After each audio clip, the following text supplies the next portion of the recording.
Hello there, Internet and you amazing creatures of the beyond. We are going to tackle on maximalism and minimalism.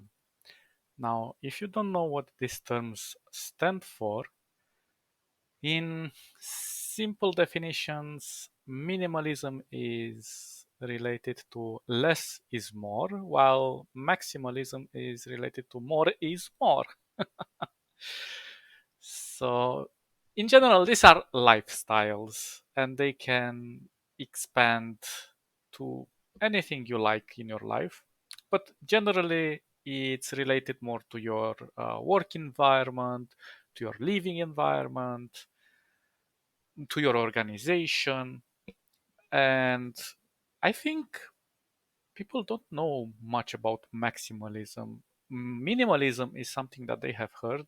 Basically, if you're lifestyle is minimalist, you would want less clothes because you want to be as efficient as possible, maybe as lazy as possible as well because you have to clean less. I'm joking. But the point is, like, you don't need so many things in your house or in your work environment to clutter your desk. You just need the basic things. Like, for example, if you're working with papers, you're just gonna need a pencil and an eraser. That's about it, or maybe a few other bureautics. But you won't have like a ton of, I don't know, little statues on your desk or uh, pictures or things that are not relevant to your work environment. On the other hand, maximalism is about cluttering the place, but in a way that it doesn't feel like it's suffocating you, and that the colors are complementing each other, and that everything has a purpose there. And it's kind of difficult to explain because until you see it, you won't know exactly how it really feels. Now, personally, I am a minimalist in my life. Well, not in everything, but generally, I tend toward minimalism. But maximalism is also a very interesting concept.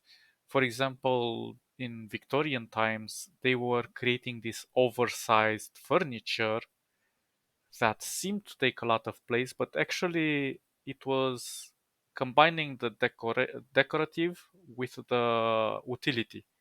So it wasn't just for looks; it had a purpose. So, for example, if you would had a very big mirror, sorry, with a very thick frame, it would look heavy in the room, like it would occupy quite a bit of space. But again, you would use that mirror.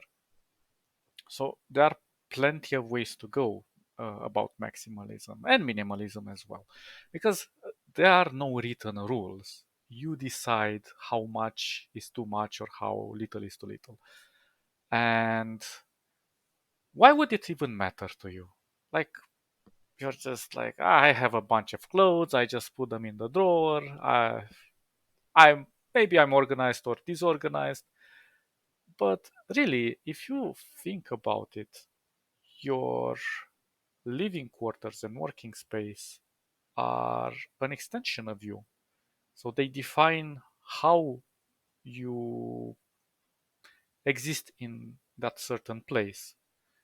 So, for example, if your desk is overcluttered, yeah, um, and you don't need most of those things, and they are um, becoming uncomfortable, and you spill over everything, and sometimes you're just like, ah, I just want to throw everything. Then that means you have a moment that you need to collect yourself, organize your work desk, and see what you really need and what you don't. If you want to make it more interesting or more appealing, you can add little decorations, but make it in a way that it feels zen and that it kind of resonates with your work style.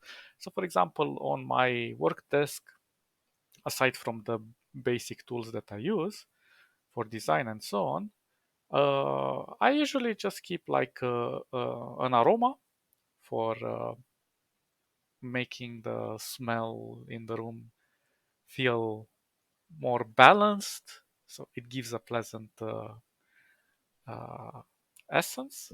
And then I have like paintings, and I have talked to somebody about paintings recently, and we had a discussion about which paintings could go where and how would they look. And I said, well, basically, you kind of have to go with the feel of it, you know?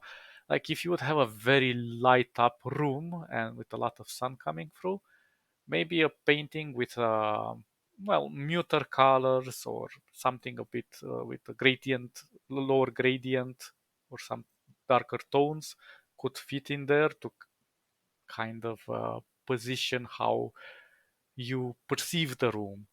Or if your room is not lit up, uh, then you could put a mirror on a wall, because the reflection and of the sun can create this idea of space. But the point is that you have to play with these elements. It's nothing is set in stone. So even in your living quarters, you have to think like, do I need like my laptop on my bed and my clothes and my pets and everything? And when I go, I just like try to wiggle my way through all of those things and just try to sleep. No, you have to put it in such a way where you have a nice relaxed sleep, and when you wake up in the morning you feel okay, you feel refreshed, because every little aspect in your life impacts you.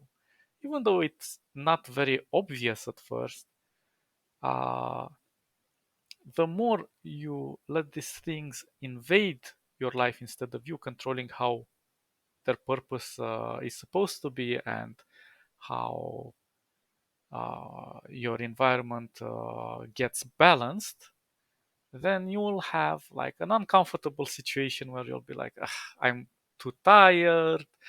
I'm not in the mood." You know, it's kind of like creating a negative space in a way. I'm not talking like spiritual or anything like that, but the point is that you're giving yourself those negative vibes when you're looking at all of these things. So the more organized you are, or the more in tuned you are with how your environment looks and feels, the easier it is for you to coexist into it. And this has many positive effects on your psychology, on your health, of course. And even when you invite somebody over, like in your room or at your office, they feel welcomed. They don't feel like they stepped into a storage room or something like that. So it's sort of like a bit of you presented to the world through your environment. Of course, if cluttering is your thing, go for it. Nobody stops you. But then again, understand how it makes you feel, understand how people perceive it, because that's also a factor. But don't stress over it, obviously. Just see how you can make things interesting. That's what artists do in general, you know? So, yeah, I don't know. I don't have much else to add. Uh, but yeah, that's about it. Catch you in the next episode. See ya. Have fun. Stay awesome. Bye bye bye bye bye.